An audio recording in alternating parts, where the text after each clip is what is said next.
I uh, know that some of you are looking for inspiration for ideas how to make your life simpler because it's not that easy as we thought. All right. Yeah, I'm more happy to do this, and I'll be showing couple ideas.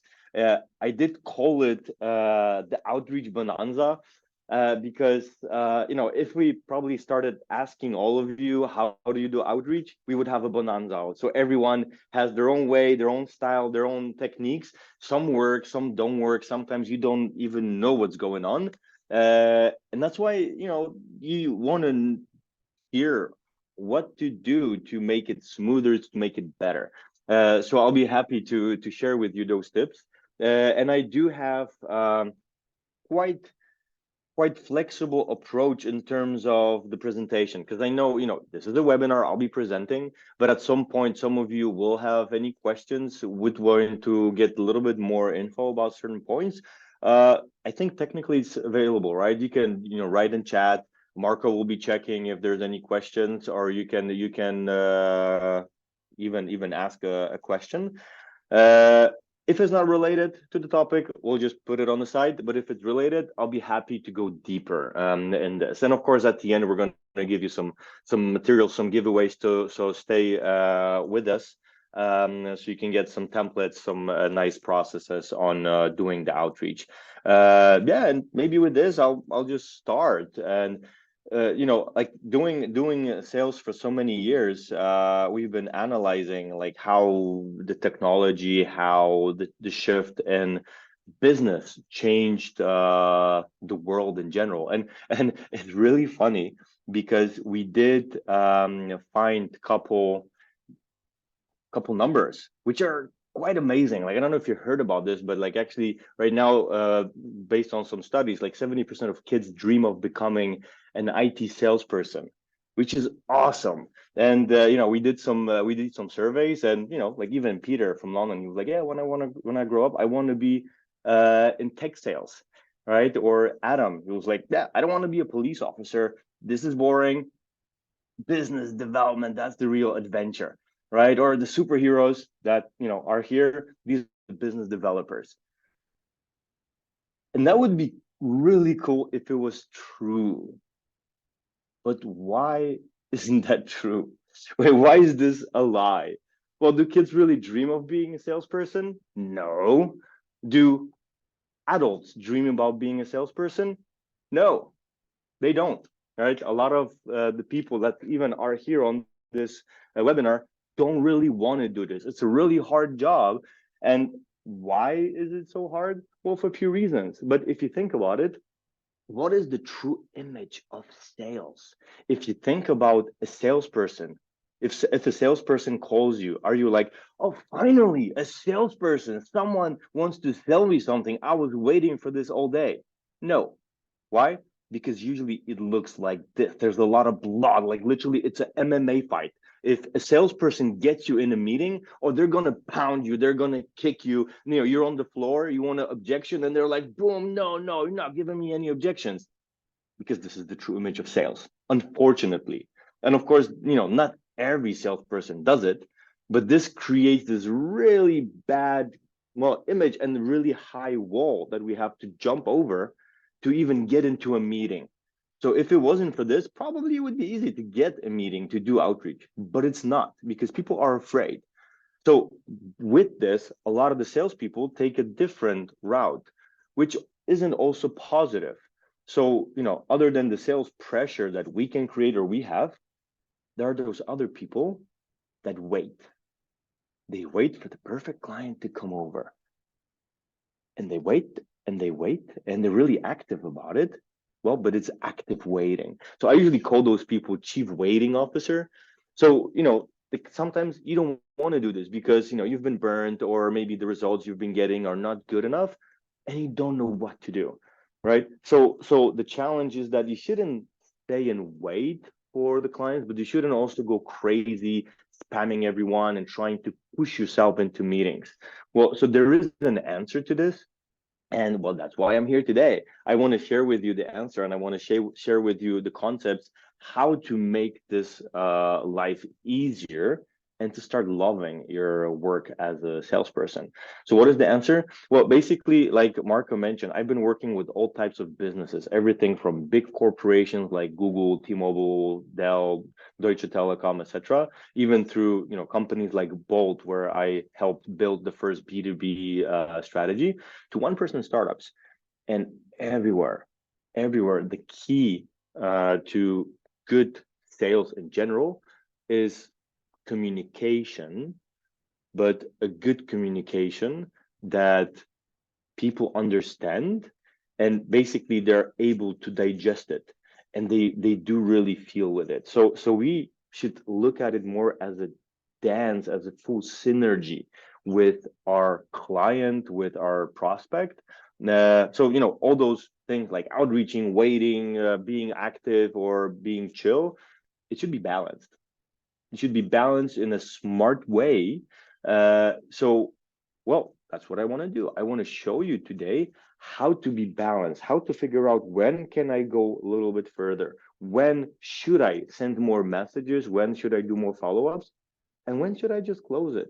Or what type of content is salesy and is too pushy and can even give me a fine, a penalty in the based on GDPR or e-privacy, and which one is too soft. So if there are no big questions here, maybe let's jump into this. Let's think about how we can make this outreach, or in general sales, more effective and easier for us and for the client. So the first step to do this is to understand which prospects can buy. And it's a really hard question because, when you ask, especially someone who runs a startup, who should buy from you, the answer is like, oh, everyone should buy. Now, that would be cool. But even the top market leaders that are there, Apple, Microsoft, etc., they don't have all the prospects buying their products. It's not physically possible. So you should be aware that some of those people you shouldn't even approach. Some of them, they won't buy from you. They can meet with you, but they're just going to burn through your time. They're going to waste your time. So we should analyze this. Okay, who is there in this group that I should invest my time in, right? And of course, this is not a direct answer already, like this group is bad. You have to do some testing. You have to verify this.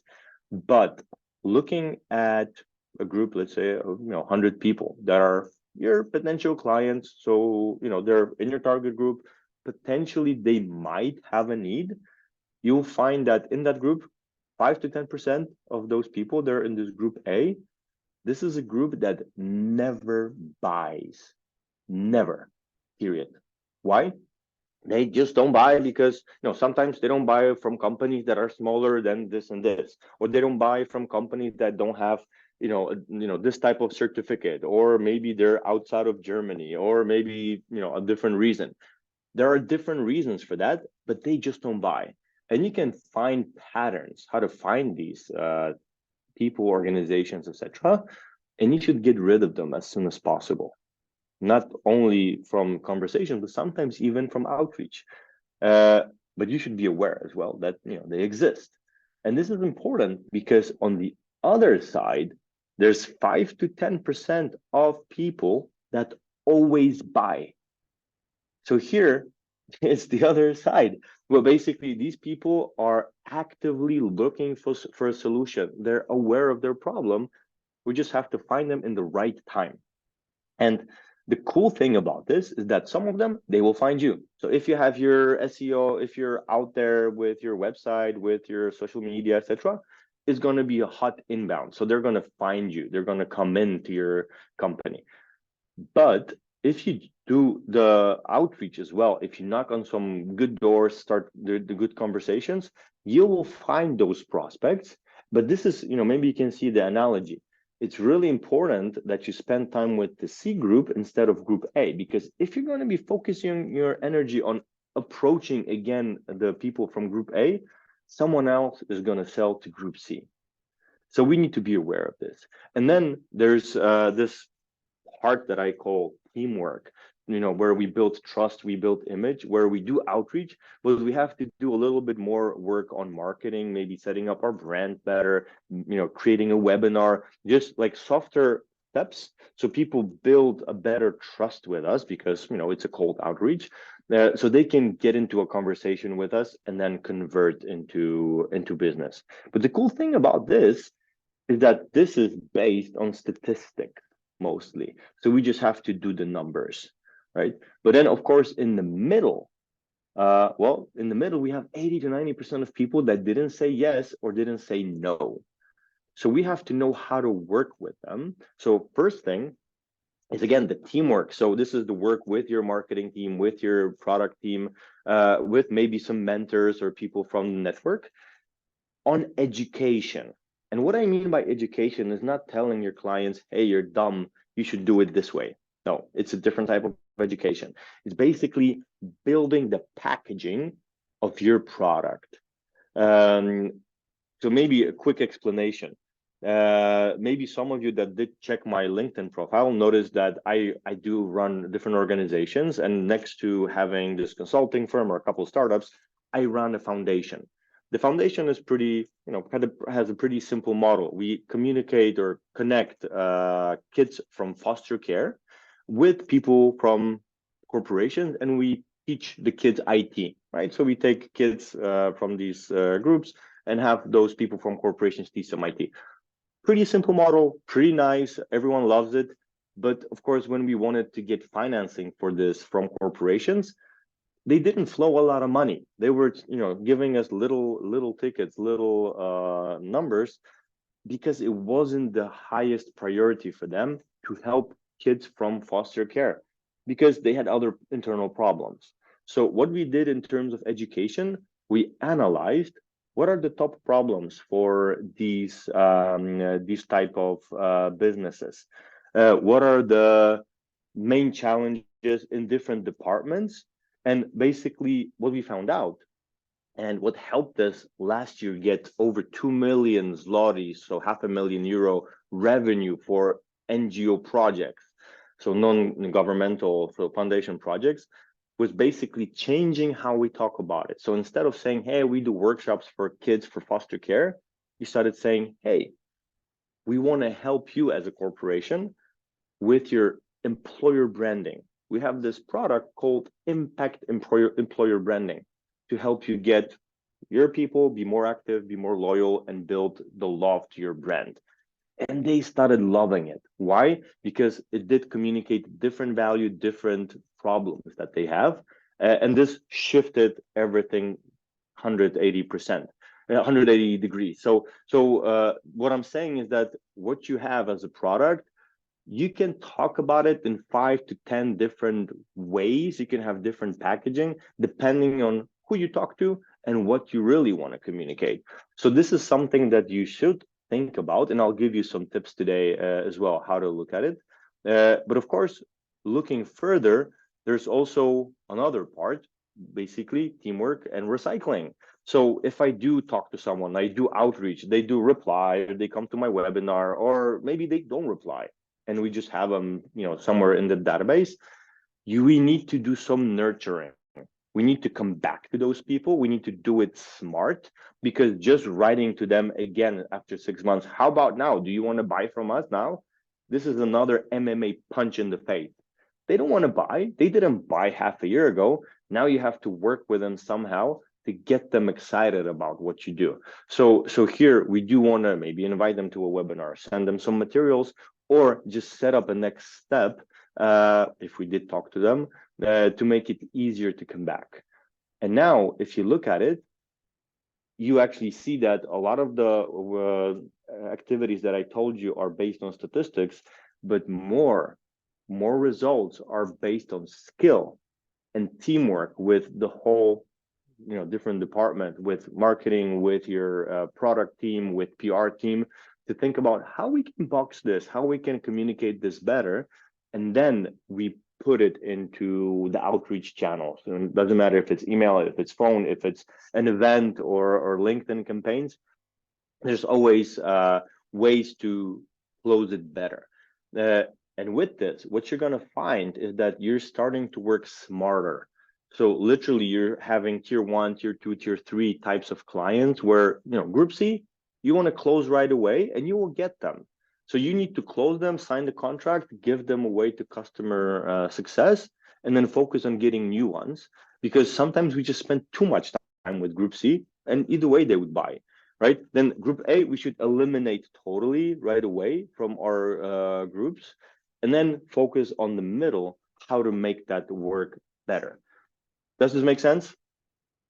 If there are any questions, this is a good time to ask, because I'm getting my tea right now.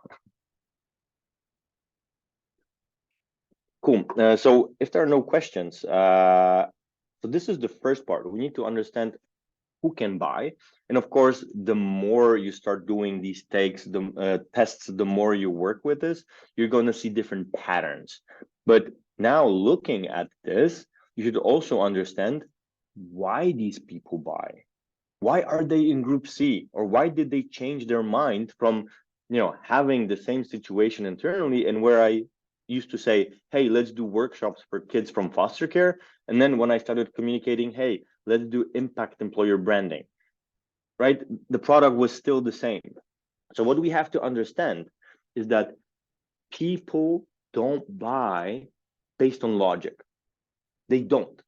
People buy based on emotions, and they justify the purchase on logic. So let me explain again, step by step. If we literally took it on a graph, we have emotions on one axis and time on the other. There's this magical zone called, or level called, the buying line. This is the level of emotion that motivates us to change, to do something.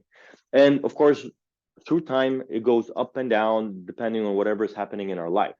But what will happen, and you probably found yourself often in this situation, that let's say your computer battery started dying. Your computer basically doesn't have any more battery. You're getting more and more frustrated about this. And maybe you didn't change it right away, but now you started a new job and you're in the train for an hour. There's no power to plug it in, but you want it to work. It frustrates you enough that you're looking for a new computer.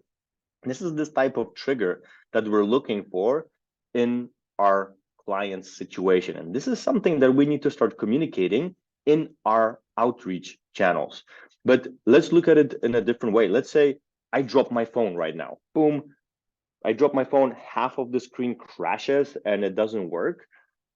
What you're going to find, and even in this group now, we probably have these type of people. There's going to be some people that are in group A. So you have a broken phone, you cannot write text messages, but you don't care, right? You're in group A. It doesn't matter what I tell you. You're like, it's fine. I only use it to call. I have my headset. I can basically work with my headset. That's it. And it's okay. It's fair. We just have to be aware of this and let it go. There are people in group C, so they're going to change the phone right away, right this second, because they don't like how it looks. They don't like how it works. Basically, they just hate it. So they have this pressure or frustration that, hey, I hate what I have, and they do change it. But there's also people in group B, which we have to educate a little bit more. So let's say, Marco is this person that I know of. I know already for many years, and I just learned that he has a broken phone. But he also told me that he started jogging recently. So when I actually look at educating him, what I would do is literally start a different context, different packaging to this phone story. So instead of saying just, hey, change your phone because it's probably frustrating, I would say, Marco, I know you're running, and I know you have a broken phone. Please be careful. Please be careful, man, because I did read an article that a guy in the Netherlands, he was running with a broken phone and it started raining, and basically his phone exploded on his arm because some water got into the battery. So whenever you're running, please be careful. Would your emotional status change if you heard this story? Probably it would. For some of you, it wouldn't. So you're still in group A, but there probably is a good number of people that are in group B that just shifted in group C. And there's at least one or two people in our group even now that are like, you know what? I have a broken phone. I need to research if this story that Simon is saying is really true. So you're literally thinking, should I change my phone? But this is the point. We should be aware that how we say things, how we communicate it influences the next step, right? So once we have this, now we need to think about, okay, so what's next? How do I navigate it? So do I just find a good story and that's it? I'm good at outreach. Well, yes and no, right? So we need to understand how to communicate these things. So if we would look at the customer journey, so we have a prospect, we think about, I don't know, this marketing director or IT director, whoever we're selling to. We need to know that everyone has the same psychology in terms of buying. So first of all, there's emotions. And whenever we address the emotions, this is the why. This is the why behind the buying. This is the story about the phone. This triggers them to start research. They want to find a solution. Okay, so what do I do with this phone? Because logically, this is the how, there are many ways how to fix the problem of the phone, right? So even now we might think, okay, so Marco can either buy a new phone, right? He can change his screen, he can buy a waterproof backpack, or he can leave the phone at home, right? So normally then you would be looking, okay, what do I want to do? What do I like? I don't want to leave the phone because I like my music. I don't want to run with the backpack because it's not comfortable, and yeah, I don't want to do it. And then you're looking at different options, and uh yeah, anchoring. Yeah, that's I can see someone is already putting this. Yeah, so basically I can build this type of communication, but also later I have to defend it. I have to be aware that if I'm selling waterproof backpacks, I need to have a good story to show why this is good, or if I'm selling new phones, right? And of course, in the end, the client looks at the investment. And the whole concept is that, especially when they have objections or doubts, the level of value that they feel from the left side, so the emotional motivation and the logical solution, should bring a larger impact than the investment, or at least equal, right? And now if you think about it, you probably had situations when you wanted to buy something, you wanted to get a new car and get a new fridge, get a new computer, phone, or maybe even get a better dinner at some restaurant. And then, you look at it and you're like, it doesn't make sense. I don't want to pay 200 euros for a fish, right? You can afford it. It's okay. You have the money, but you're like, 3,000 euros for a computer. Maybe I'll buy something different. And you're going back to the logic, right? So you're rethinking again. But of course, right now, in terms of outreach, we still need to think, okay, how do I trigger this emotionally? How do I get the people to at least talk to me so later we can validate that? Okay, well, does this make sense? Do we have any questions at this stage?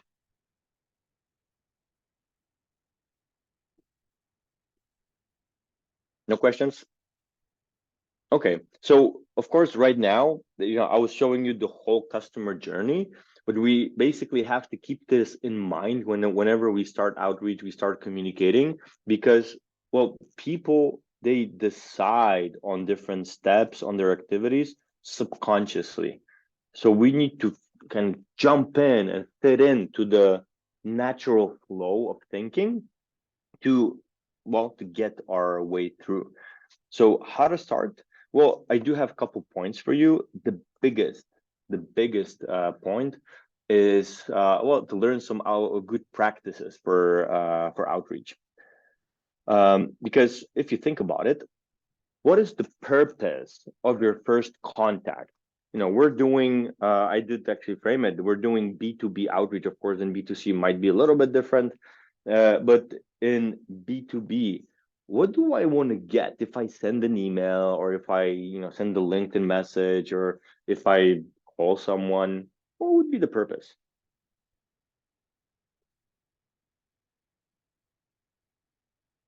Well, I can tell you what it shouldn't be.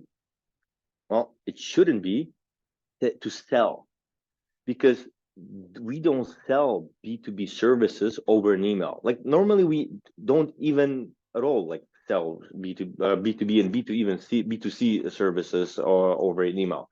We build attention. So even if people want to buy something, usually they're navigate to a website, they navigate to a meeting. We want to have like a separate time and space to talk, to discuss, right? And of course, the bigger the product, the higher the price, the more face-to-face, one-to-one communication it should be. But how much time do we have? Oh, we have a question: assessment. Well, assessment in terms of the outreach, not really, because I don't want to ask a client, hey, do you want to buy from me, or do you have this pain? Because remember the MMA picture, like if they know you're a salesperson, 99% of people are going to reply, I don't have a problem, I'm all good, my life was good without you, it's still going to be good if I say no to your email or if I don't reply at all, right? So I want to get attention, so people start talking to me, so I can ask proper questions if they do have a problem. Because maybe, just maybe, they're in this group B where they're not totally not aware that they need this, right? So whenever I was reaching out and talking with corporations about our foundation, most of the time they're like, yeah, we have many foundations that we work with and we support different projects, we're good, we're set. And then after 20 minutes, they were like, oh, this impact employer branding is amazing, because we do have a huge problem with employer branding, because this is different communication, right? But of course, let's get into this. So, if we think about it, I do want to outreach, I do want to build this attention, and I do want to talk with my prospect, or at least I want him to come to my website or come to a webinar. I want him to do a next step. How much time do I have? How much time do you personally, think about it, how much time do you spend when someone calls you? When someone calls you with a cold telephone, probably within the first 10-15 seconds, you either start asking questions or you say, oh, I'm sorry, I'm not interested. Teet, teet, teet, that's it, right? 10-15 seconds, not more. And tell me if it's different, but if we talk about an email, how much? Yeah, 10 seconds. Thank you.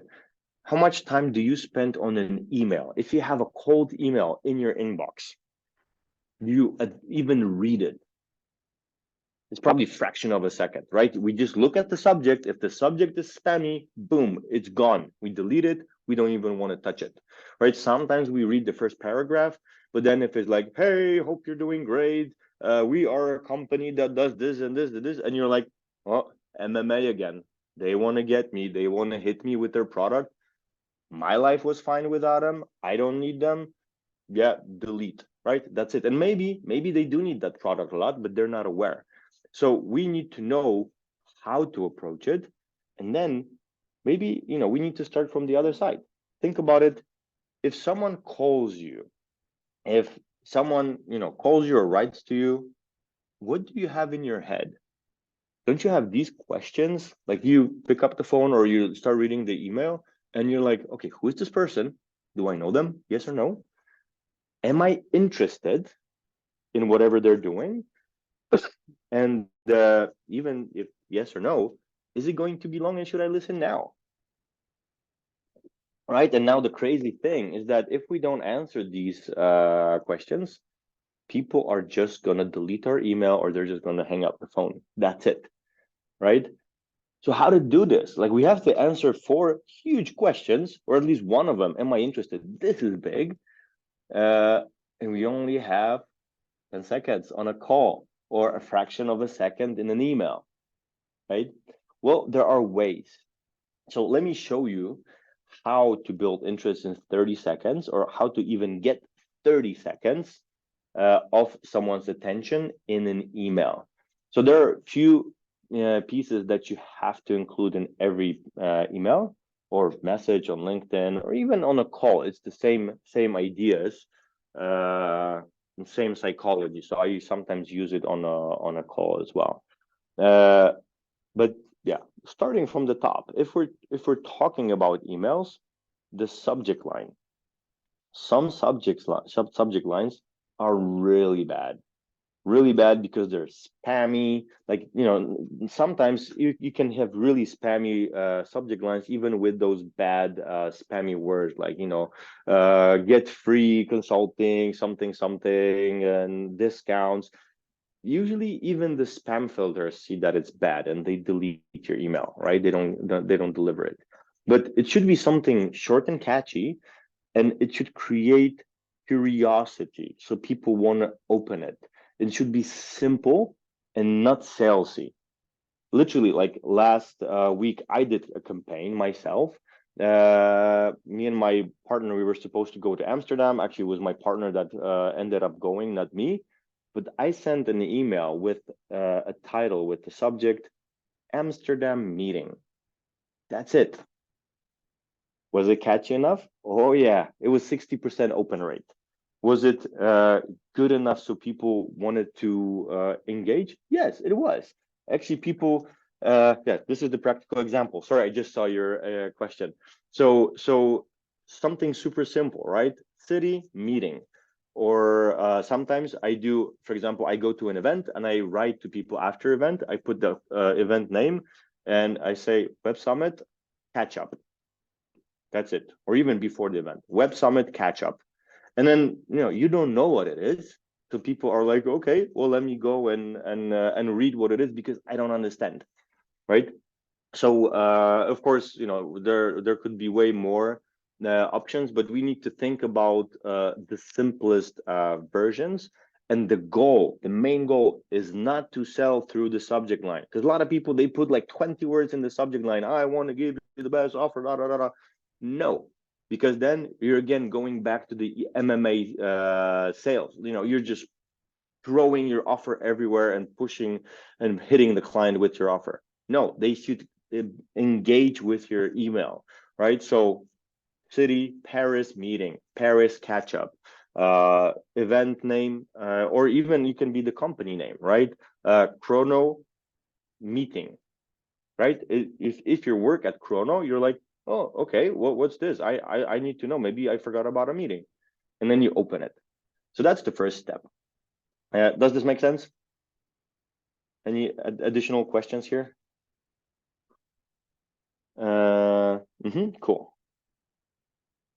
So now the second part, what to put in the first paragraph. And this is also a killer because a lot of people are thinking, okay, should I introduce myself? Should I do this? Should I write the value proposition? No. What you should do is something that will give you time so people can read the full email. So what I normally do, because remember in the questions was like, who is this person? And am I interested? Should I listen now? So for me, I explain right away. Hey, John, hope you're doing well. I'm writing you or I'm reaching out because I'm responsible for meetings with marketing directors at SaaS companies in Milan. This is really specific, but why is it so specific? Because I got this information from LinkedIn. It's the easiest data to scrape. But if you are a marketing director for a startup in Milan, you're like, oh, this is not a random email. I want to know what it is. Why is this guy writing me? He's talking with all the marketing directors. Cool. I want to know. Boom. I just got like at least 60 seconds of his attention because he's going to read my email, right? And this is so easy to do because every time we build a database, every time we reach out to someone, we know their position, we know their company type or industry or location, and you can put it. And think about it. If someone wrote to you and said, hey, assuming let's say you're a CEO of a startup, I'm talking with all the CEOs of AI startups in Italy, and I wanted to talk to you as well. How do you feel? You feel like this is dedicated for me. So that's why you read it, right? So this is the second point. Now, the third point is that you should communicate value proposition here. This is the time. But a value proposition shouldn't be a slogan, shouldn't be a feature, because a lot of people say, yeah, I wanted to talk to you because we have the best software for such and such, or we want to sell you developers, or I can help you with your marketing. Great, you can. This is not the value proposition. A good value proposition, first of all, is short. It communicates value, not features. And then it creates this mystery. It makes people wonder and ask questions. So, for example, when people ask me, Simon, what do you do? I could say, yeah, I'm a sales coach and I'm building sales processes and I'm building CRMs and I'm hiring salespeople and managing teams, da da da da da. No, I say literally, I help founders increase sales efficiency. That's it.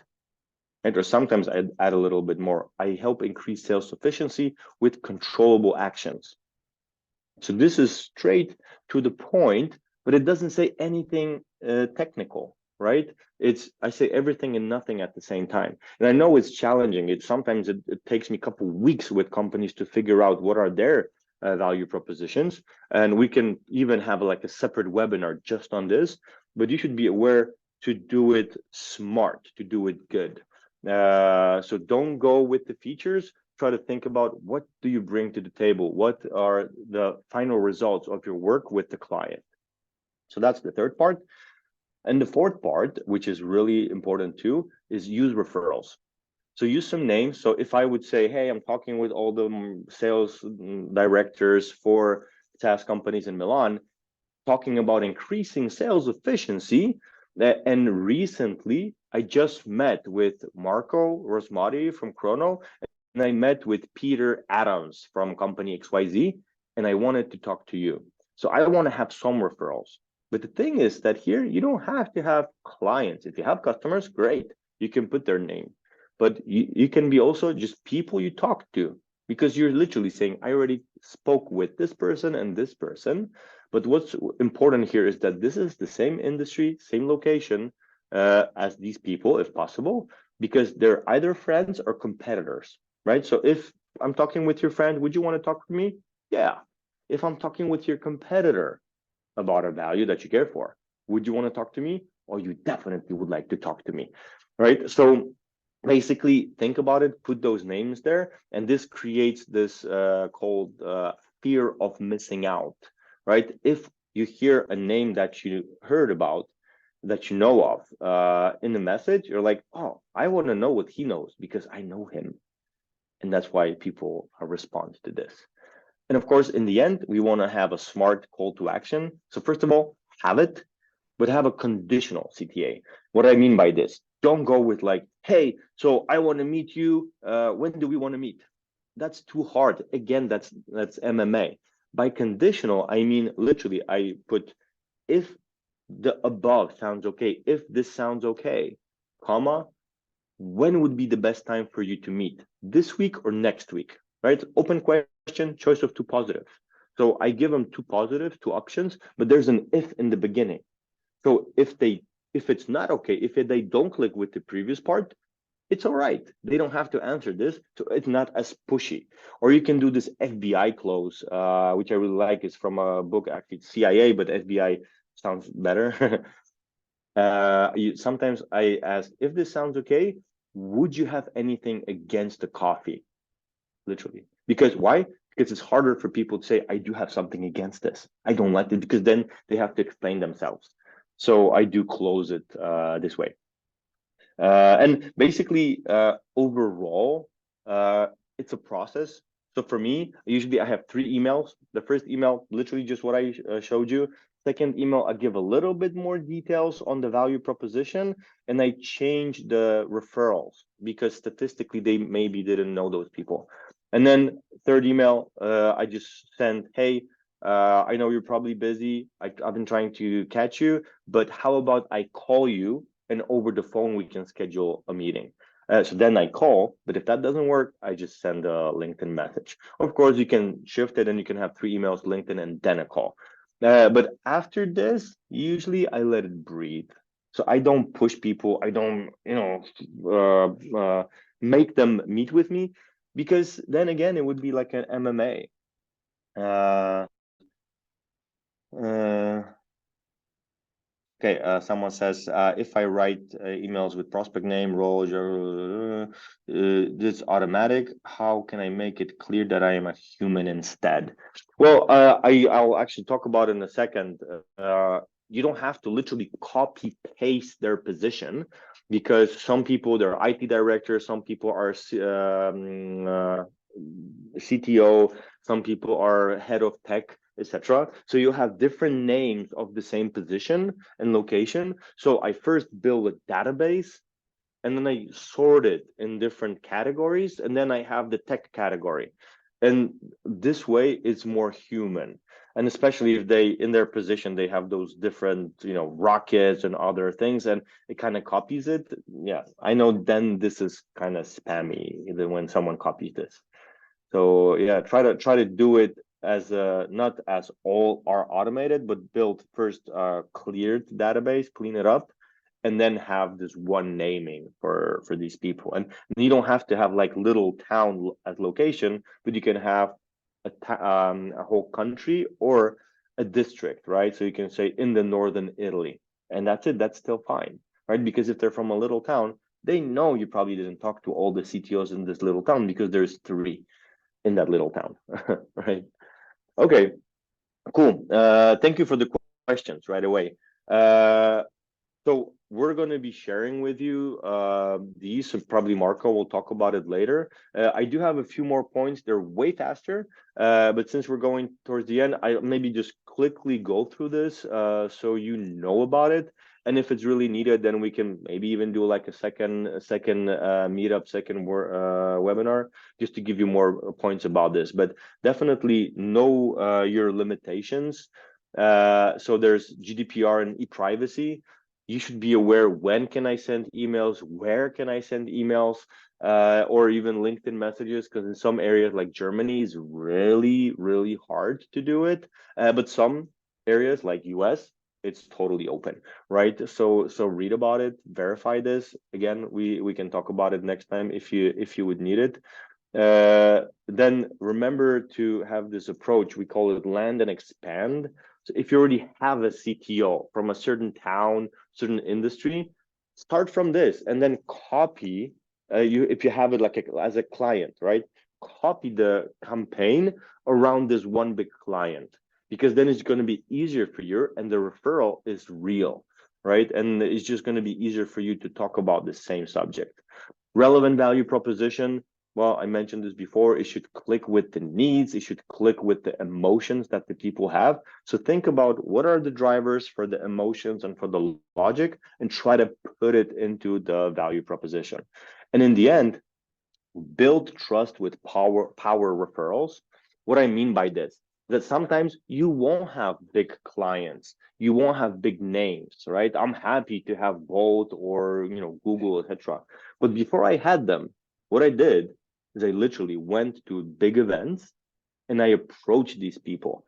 And of course, you can approach them just by walking up to them, or you can email them beforehand.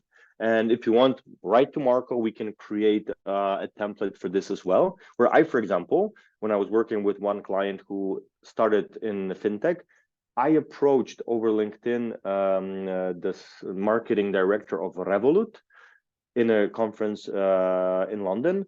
I met with him there. I talked to him.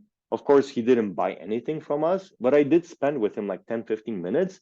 And after this, I didn't sign an NDA that I wasn't allowed to talk to other people that I met with him. So I did refer to him when I was doing the outreach. And he did give me a lot of meetings. He didn't buy anything from me, but the other people that opened the door because of his name in my email, they actually were happy that I talked to him. And when I showed them our value proposition, they loved it and they bought. So you should be smart about it and also plan this well with what you do. Okay, and basically, I don't know, Marco, do you want to talk about this? What we actually prepared a strategy and a template for the emails that I've been talking about. They're available on Crono. And if you guys, want to reach me or just see my picture online, this is my LinkedIn, so you can feel free to connect with me. And yeah, thank you guys, and over to you, Marco. Thank you. Simon, we just have one final question from Pietro. He asked for some tips of activities when the process is finished. I think when the strategy is over. Yes. So we mean like the process is finished. So you're sending the emails, no one replied. What I would do is I would first plan to redo the campaign in 6 months, but maybe with different data, because maybe it didn't click or maybe this person didn't see it. But you can also do nurturing in between. So you can, instead of just inviting someone to a direct call, you can invite them to a webinar. You can connect with them on LinkedIn and send them like a nice article or something. Do those little steps, which are not salesy, because maybe you were too pushy, or maybe this person was too much in the group A where they didn't want to buy. And over time, they're going to educate themselves from your materials. And of course, if you see them interact, they would watch this video, they would come to your webinar or podcast, then you can reapproach them more easy in this way. Great. Thanks, Simon. I don't think we have any more questions. Thanks, everyone, for joining. As Simon said, we're going to send a follow-up email with the recording of this call, and as well as the content and the strategy that you can use with the templates into Crono. So we're going to share everything that Simon mentioned in terms of tips with you over an email in the next few days. So if you have any questions, just reach out to us. And thank you, everyone, for joining again. We're going to run different webinars in the next few months. So stay tuned with everything that we're doing. We're happy to have you here. And have a great rest of the day. Thanks, Simon, again for joining. Cool. Thanks, guys. Have a good one. See you. Bye-bye. Bye-bye.